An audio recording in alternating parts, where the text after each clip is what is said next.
Bir kuni uyg'ondim va shuni angladim. Men endi rasman katta odamman. Ertalabdan kechgacha ishlayman, soliq to'layman, har 3 kunda soqol olish kerak. Va bu narsalar hayotimning bir qismiga aylandi. Katta hayot albatta qiziq. Xolagan payt uxlaysan, xolagan payt uyg'onasan, xolaganingni yeysan. Yoki aviaselsdagi arzon biletlar bilan xohlagan davlatingga ketaborasan. Chunki aviaselsda nafaqat eng arzon biletlarni xarid qilish mumkin, balki mehmonxonalarni ham birato'la bron qilsa bo'ladi. Ilovani video ostidagi havola orqali yuklab oling. Lekin ba'zida bolalikni sog'inib qolaman. Nega osmon ko'k? Koinotda bizdan boshqa kimdir bormi? Galaktikamiz cheksiz bo'lsa, demak, bizdan boshqa tirik jon bo'lishi kerak. O'sha tugamas, beg'ubor savollar. Hozir ham savollar bor albatta, lekin ular ancha og'irlashgan. Ertaga meni nima kutyapti? Nega u javob yozmayapti? Hozirgi ishlarim meni qayerga olib keladi? Keyingi oy arendani qanday to'layman? Tezroq uy olish kerak. Katta bo'lish hech qayerga qochib ketmadi. Aksincha, u juda tez keldi. U bilan birga esa mana bu yerda paydo bo'lgan narsa yashashni ancha qiyinlashtirdi. Tanishing. Trevoga. Jamoat transportida yoki taksida ketayotganda bir naushnikni yechib tekshirib ko'raman. Musiqani boshqalar eshitmasin deyman. Podyezdga kirayotganimda orqamdan kimdir kelayotgan bo'lsa, tezroq liftga kirib bitta o'zim ketaman. Mendan avval ayol kishi kirsa, maniak deb o'ylamasligi uchun liftga chiqmayman. Magazinga kirishdan oldin qancha pulim borligini hech kim ko'rmasligi uchun balansni yashirib qo'yaman. Do'kondan hech nima olmasdan chiqib ketganimda esa meni nimadir o'g'irladi deb o'ylashidan qo'rqaman. Qornim to'ppa-to'q bo'lsa ham muzlatgichni kuniga 100 marta ochib ko'raman. Balki nimadir paydo bo'lib qolgandir.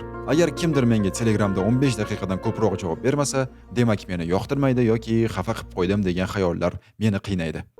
Trevoga hozirgi kunning eng katta kasalligiga aylandi. Qanaqa ahvol va sharoitda bo'lishiga qaramasdan, u seni ich-ichingdan yemiradi va halovat va tinchlik bermaydi. Agar seni turli xil fikrlar, qo'rquvlar va hayot tashvishlari qiynasa, demak, bu video sen uchun. Bitta narsani tushunish kerak. Bu muammo faqat sizda emas. Anxiety disorder, тревожное расстройство. O'zbekchada esa xavotirli buzilish. Dunyoda taxminan 1 milliarddan oshiq odam shu muammoni deb tinch va xotirjam yashay olmaydi. Bu narsa sizda ham bor, shunchaki sezmagansiz yoki uni qanday nomlashni bilmay yurgansiz. Trevoga har doim yomon narsa sodir bo'ladi deb yashash, miyada turli xil yomon voqealar, fikr-xayollarni o'ylab yurish. Tasavvur qilishingiz uchun yong'in signalizatsiyasini olamiz. U faqatgina haqiqiy yong'in bo'lganda ishlashi kerak. Lekin agar signalizatsiyada trevoga kasalligi bo'lsa, u nosoz ishlaydi. Zajigalkani ko'rsa ham baqiradi, gaz plita yonsa ham. Xullas, yo'q narsadan vahima qiladi. Va aynan mana shu narsa sizga tinch va xotirjam yashashga xalaqit beradi. Trevogani turlari ko'p va ularni hammasini hozir men sizlarga tushuntirib beraman desam, 7 yil orqaga qaytib, kimyo biologiyani o'qib, psixolog yoki psixoterapevt bo'lib chiqishim kerak edi. Lekin men o'sha paytda matematika va fizikani tanlaganman, shuning uchun bu videoda hozirgi kunda oddiy holatga aylanib qolgan trevoga haqida gaplashamiz. O'sha ichingdagi notinchlik, hayotingda hammasi joyida bo'lsa ham, miyangni qiynaydigan xayol va fikrlar haqida. O'ylaymanki, bunaqa holat ko'pchilikda bo'ladi. Ertalab uyg'onasan, muammolar yo'q, yoki bo'lsa ham unaqa yomon emas. Lekin shunga qaramasdan qandaydir xavotir bor. Buni sababini qidirib o'ylanib qolasan. Hayotimda nima noto'g'ri, nimani xato qilyapman deb savollar berasan. Yechimlar qidirishga kirishasan va balki qanaqadir yechim ham topilar, ammo baribir nimagadir halovat va xotirjamlik yo'q. Katta ehtimol bilan bunaqa holatning o'zi aslida sababi bo'lmagan. Trevoga o'zidan o'zi paydo bo'ldi. Sen esa unga keyinchalik qanaqadir sabablarni o'ylab topib, ulab qo'yding. O'zi bu trevoga degan narsa qanday paydo bo'ladi va qanday ishlaydi? Miyamizda ikkita narsa bor: amigdala va prefrontal kora. Amigdala qaysidir ma'noda shallaqi. Har qanday xatarni ko'rganda u baqirib jar soladi. Xonangda kiyimlar bilan to'lgan stulchik amigdala uchun monster. Prefrontal kora esa nazoratchi. Amigdala o'ylab topgan yolg'on vahimalarni aynan shu qism bosa-bos qiladi. Do'stim, bu maxluq emas, bu shunchaki stulchik va kiyimlar. Ammo ba'zida amigdalaning ovozi shunchalar baland bo'lganidan prefrontal korani eshitmay qolishimiz mumkin. Qolaversa, amigdala biroz tezroq ham ishlaydi va logika yo'qlaman degancha u miyaga xavf-xatar signallarini allaqachon yuborgan bo'ladi. Prefrontal kora bizni ba'zida tinchlantirishga ulgurmaydi va aynan shu payt odamni trevoga bosadi. Misol uchun, yoqtirgan insoningiz bilan peripiskani olaylik. Siz unga Telegramdan yozdingiz, lekin javob yo'q. 1 soat o'tdi, 2 soat o'tdi, hali ham jimlik. Shunaqa paytda odam siqilib qoladi. U meni yoqtirmay qoldimikin? Balki xafa qilib qo'ygandirman. Yo'q, u menga xiyonat qilyapti. Yoki boshqa asossiz qo'rquvlar. Siz yoqtirgan inson sizga xiyonat qilgani yoki yana boshqa qanaqadir Yomon voqea sodir bo'lganiga aniq fakt yo'q. Shunchaki miyangiz oldingi tajribangizdan kelib chiqib, qanaqadir bir bo'lmag'ir turli xil narsalarni o'ylab topyapti. Aniq fakt yo'qmi? Xavotir olish kerak emas. Agar o'sha siz qo'rqayotgan narsa haqiqatdan sodir bo'lsa, o'sha paytda mana shu muammoni yechishga kirishasiz. Hozircha shunchaki yashang. Nafaqat munosabatlarda. Masalan, ishni olaylik. Aytaylik, ertaga rahbardan oyligingizni ko'tarishni so'ramoqchisiz. Albatta hayajon bo'ladi. Nimadandir qo'rqib turasiz. Shu suhbat o'tmaguncha xotirjam bo'la olmaysiz. Aslida tagini kavlasak, sodir bo'lishi mumkin bo'lgan eng yomon ssenariy shunchaki sizga yo'q deyishadi. Tamom. Miyamiz hamma narsani tushunishni, bilishni va aniqlikni xohlaydi. Shuning uchun o'sha yomon ssenariylarni oldindan tasavvur qilsangiz, unga tayyor bo'lasiz va miyangizda qo'rquv kamayadi. Ishga kirmoqchi bo'lgan odam misolida meni olisharmikin, to'g'ri kelmasamchi, отказ qilsachi kabi xayollar, конечно же, bo'ladi. Lekin qo'rquvlarni chetga surib, aniqlashtirib olsak, seni ishga oladimi yo'qmi, bu to'liq seni qo'lingda emas. Seni qo'lingda faqat rezyumeni chiroyli qilib tayyorlash, oq ko'ylakni dazmollash, uxlab qorinni to'q qilib borish. Suhbatdan keyin ishga qabul qilinishga esa sen ta'sir qila olmaysan. Bu yerda HR ning kayfiyati, kompaniya holati, byudjet, ob-havo degan narsalar rol o'ynaydi. Ularni esa sen boshqara olmaysan. Nazorat qila olmaydigan narsa haqida esa qayg'urishdan ma'no yo'q. Ta'sir qila olmaydigan narsani deb o'zingni yeb qo'yma. Bu falsafa ancha oldin qadimgi Yunonistonda paydo bo'lgan va uning nomi stoitsizm. Faylasuf Zenon Kitiyskiy tomonidan asoslangan. Stoitsizm qo'pol qilib aytganda sog'lom me'yordagi pofigizm. Qo'lingdan kelgan hamma narsani qil, natija esa senga bog'liq emas. Bu stoitsizmning asosiy g'oyalaridan biri. Bizning dinimizda ham bu fraza juda ko'p takrorlanadi. Sababini qil, natija esa yaratgandan. Haqiqatdan o'ylab qaralsa, bu narsa osongina tushuntiriladi. Natijani o'ylab harakat qilish, bu o'sha natija senda yo'qligini har doim eslatib turadi. Jarayonni o'ziga bor kuchingiz va mehringizni bag'ishlasangiz, natija o'zidan o'zi albatta bo'ladi. Kamida o'zingizni xotirjam va tinch his qilasiz. Chunki siz aynan hozirgi paytda mana shu real vaqt, real jarayonning ichida yashaysiz. Natija esa bu qanaqadir kelajak. U yerda nima bo'lishini baribir hech kim bilmaydi oldindan. Yana bitta lifehack. Aytaylik, siz qanaqadir yomon odatni tashamoqchisiz. Misol uchun, chekishni. Siz o'zingizga va'da berasiz. Bo'ldi, 1 yil davomida umuman chekmayman deysiz. Lekin shu gapni aytishingiz bilan ichingizda trevoga boshlanadi. Miya panikaga tushadi. Qanaqasiga 1 yil? Chinnimsan, o'rtoqlarim chekishga chiqqanda nima qilaman? Asabim buzilsa qanday tinchlanaman? Men chidolmayman. Mana shu narsa kelajakdagi muammoni deb hozirdan xavotir olish. Miya panikaga tushmasligi uchun masalani biroz yengillashtiramiz. Siz o'zingizga umrimni oxirigacha chekmayman demang. Shunchaki men faqat bugun chekmayman. Ertaga esa ko'ramiz deb kelishing. Miya uchun 24 soat 1 yil kabi qo'rqinchli emas va trevoga o'chadi.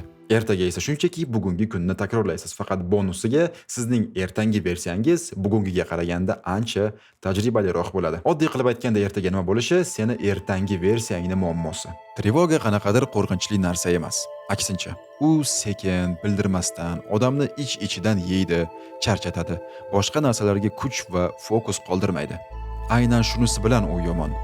Birinchi qarashda hammasi yaxshidek ko'rinadi. Xavotir olishga sabab yo'q, lekin baribir nimadir neto, nimadir yetishmayapti. Va shu fikrlar aylanib yuraveradi, lekin hech qachon tashqariga chiqmaydi.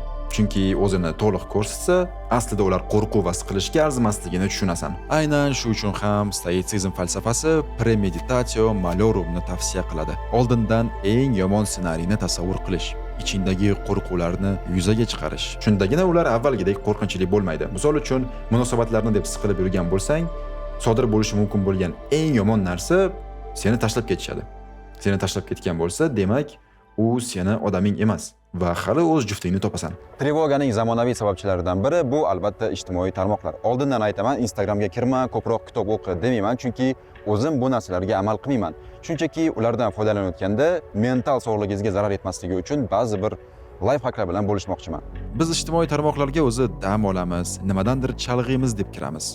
Lekin muammo shundaki, miyamiz yangi ma'lumotni qabul qilayotganda dam olmaydi. Nabarot, ko'proq ishlaydi. Bu avtomatik bizni charchatadi. Boshqa narsaga kuchimiz qolmaydi. Ikkinchidan, Instagramdagi soxta hayot va soxta odamlarni, muvaffaqiyatni ko'rib, xohlaymizmi yo'qmi o'zimizni solishtirishni boshlaymiz. Kimdir topgan puli va mol-mulkini ko'rsatadi, kimdir chiqib olib radikal motivatsiya beradi. Kompetensiyasi yo'q va bilimi sust ekspertlar noto'g'ri narsalarni targ'ib qiladi. Bularning hammasi esa kombo bo'lib bizda FOMO hissini uyg'otadi. FOMO bu nimadandir qolib ketish qo'rquvi. trenddan, so'nggi yangiliklardan, soqqali temkalardan va hokazo. Xuddiki hamma nimadir bilan band, hamma soqqa qilyapti, sen esa shunchaki reels ko'rib o'tiribsan. Albatta bu narsa doimiy trevogaga olib keladi. Shaxsan menda masalan internet yarim soatga o'chib qolsa shunaqa bo'ladi. O'zimni butun dunyodan uzilib qolgandek his qilaman va nimadir qilib bo'lsa ham tezroq internetga ulanib olishim kerak. 10 daqiqa bo'sh qolib ketsam, o'zimni ichimdan yalqovlikda ayblab, yetarlicha produktiv bo'lmaganim uchun koyiyman. Aynan shu narsa halovat bermaydi. Hayot doimiy shoshilish va yugurishdan iborat bo'lib qoladi. FOMOning yana bir yomon tarafi shundaki, biz hayotdan to'liq zavqlanib yashay olmaymiz. Mana qarang, siz boy hayot, qiziqarli lahzalar va voqealardan iborat kontentni ko'rasiz. Shu narsa yo'qligini tushunasiz, lekin hayotingizning haqiqatan baxtli va qiziq paytlarida zavq olishning o'rniga tezroq kamerani chiqarib, rakursni to'g'ri tanlab, chiroyli syomka haqida o'ylaysiz va katta ehtimol bilan stories yoki reelsga qo'yish uchun. Natijada eng qiziq lahzalarga ekran orqali qarab o'tib ketaveramiz va o'zimizni nimalardadir ayblab ham qo'yamiz yetmaganiga. Bundan tashqari biz zerikish nimaligini unutib qo'ydik. Aslida esa u foydali narsaligini o'zimda sinab ko'rib his qildim. Internet, kompyuter va televizorga yarim soat chalg'imasdan hech narsa qilmay o'tirsangiz, ichingizdagi dardlar, fikrlar, yangi g'oyalar chiqib kelishni boshlaydi. Refleksiya. O'zingizni ko'proq eshitishni o'rganasiz. Asl ehtiyojlaringiz internetda ko'rganlaringizdan ham farq qilishini tushunib olasiz. Bu esa juda muhim, chunki aynan trevoga sababli biz noto'g'ri qarorlar qabul qilamiz. Mana menda qanaqa bo'lgan? Internetda radikal motivatsiyalarni ko'rib olib, 23 yoshimda gelik olishim kerak ekan deganman. Demak, gelik olish uchun 24 ga 7 dam olmasdan ishlash kerak. Qanaqa proyekt, qanaqa ish bo'lsa ham hammasini olaman. Pul ortiqchalik qilmaydi deb ishlamoqchi bo'lganman xullas. Natijada o'zimga unchalik yoqmagan loyihalarga ham rozi bo'ldim. Ular meni ancha kuch va energiyamni yeb qo'ydi va oxiri zamonaviy tilda aytganda menda выгорание bo'ldi. Tezroq boy bo'lishim kerak. Shuncha odam qilyapti-ku degan fikrlash meni shu narsaga olib keldi. O'sha paytda hamma taklifga qatorasiga rozi bo'lmasdan tanlab olganimda, balki bunaqa bo'lmasdi. Bunisini endi bilmayman. Lekin men bitta narsani tushundim, agar sizga berilgan taklif sizda hell yeah hissini uyg'otmasa, unga tinchgina yo'q deb qo'ygan yaxshi. Hell yeah or no prinsipi Derek Sivers kitobida keltirilgan. Qisqacha aytganda, senga berilgan taklif ichingda olov va ishtiyoq uyg'otmasa, rad javobini bergan yaxshi. Kerak va kerakmas narsalarni ajratish uchun filtrlash usuli mana shunaqa. Lekin bitta narsani tushunish kerak, bu qoida hammaga ham to'g'ri kelmaydi. Agar cho'ntagingizda 0 bo'lsa yoki qarzga botgan bo'lsangiz, hech qanaqa hell yeah haqida o'ylamang. Unaqa paytda pul olib keladigan har qanday qonuniy ish sizni qarz botqog'idan saqlab qoladi. Hell yeah or no ma'lum bir darajaga chiqib, ko'payib ketgan tanlov va takliflarni filtrlash usuli. Hayotda hamma dardga davo bo'ladigan universal yechimning o'zi yo'q. Trevogani butunlay o'chirib bo'lmaydi. Bu millionlab yillar davomida rivojlangan evolyutsiya natijasi. Tanamiz va miyamiz puxta ishlab chiqqan mexanizm. Masalan, agar trevoga bo'lmaganda g'ordagi birinchi odamlar qo'rqmasdan tashqariga chiqib ketaverib, yirtqichlarga yem bo'lardi va biz mana shu 2026-yilgacha menimcha kelmasdik. Hayotimizning o'zi turli xil qiyinchiliklardan iborat. Har kuni nimadir sodir bo'ladi va biz 24 ga 7 nimagadir reaksiya qilamiz yoki o'zimizni reaksiya qilishdan tiyib turamiz. Bularning hammasi kuch va energiya talab qiladi. Ammo qiyinchilik sababli kelib chiqqan trevoga, siqilish va azob-uqubatni me'yoridan oshirib yubormagan yaxshi. Buddizmda misol uchun ikkita nayza falsafasi mavjud. Unda aytilishicha, har qanday azob-uqubat bu xuddiki ikkita nayzaga o'xshaydi. Birinchisi, hayotimizda sodir bo'lgan qandaydir noxush voqea, bizga azob yetkazgan hodisa yoki boshqa biz nazorat qila olmaydigan narsa. Hayotda hammamizga birinchi o'q tegadi. Bu muqarrar. Ishdan bo'shatishadi, kasal bo'lamiz, urush boshlanadi va hokazo. Lekin trevoga bu ikkinchi o'q. Uni biz o'zimizga o'zimiz sanchiymiz va eng qizig'i, ikkinchi o'q har doim birinchisidan ko'ra ko'proq og'riq beradi. O'sha narsani o'ylab siqilishimiz, o'zimizni ayblash va overthinking. Birinchi nayzadan qochish imkonsiz, ammo ikkinchisi bizga og'riq yetkazadimi yo'qmi, bu o'zimizning qo'limizda. Albatta, hayotda nima bo'lishiga qaramasdan siqilma, hammasi yaxshi bo'ladi deyish ham noto'g'ri. Biz insonmiz, qanaqadir robot emasmiz. Hammamizda his-tuyg'u, emotsiyalar bor. Ba'zida o'sha emotsiyalarni to'liq yashab o'tish kerak. Shunchaki me'yorni bilib, hayotimizni to'liq buzib yubormasak bo'ldi. O'zi siqilishlar ham bunday o'ylab qarasa kerak. Ba'zida tepaga chiqish uchun avval eng tubiga tushib, u yerdan talchoq olib tepaga chiqsa bo'ladi. O'zimda bu narsalar juda ko'p bo'lgan va aynan mana shu hayotiy tajribamdan kelib chiqib, menga xotirjam va tinch hayot kechirishga nimalar yordam berishini sizlarga ham aytib o'tmoqchiman. layf haklar bilan, maslahatlar bilan hozir короче bo'lishamiz. Birinchidan, sen hech qayerga kech qolmading. Shoshilma. Boshqalar bilan o'zingni solishtirish azobdan boshqa hech nima bermaydi. Ikkinchisi, qanchalik tajribali va professional bo'lishingda umuman farqi yo'q. Natija har doim ham senga bog'liq emas. Hamma narsani to'liq nazorat qila olmaysan. Shuning uchun qo'lingdan kelgan hamma narsani maksimumgacha qil, qolgani esa Xudodan. 24 ga yetib produktiv va samarador bo'lishga majbur emassan. Ba'zida dam olib ham turish kerak. Hamma narsa o'z vaqtida bo'lgani yaxshi. Miyang yomon ssenariylar va har xil xayollar o'ylab topayotgan bo'lsa, birdaniga qanaqadir yechim va ularni bartaraf qilishga kirishish shart emas. Qachonki mana shu ssenariylar haqiqatdan sodir bo'lsa, ular sodir bo'lganiga faktni ko'rsang, o'shanda yechim qidirishga kirishsa bo'ladi. Ungacha esa vahimaga tushish hech qanaqa yordam bermaydi. Aksincha hammasini qiyinlashtirib yuborishi mumkin. Yaxshi narsalar bo'lishiga umid qil, eng yomoniga esa tayyor tur.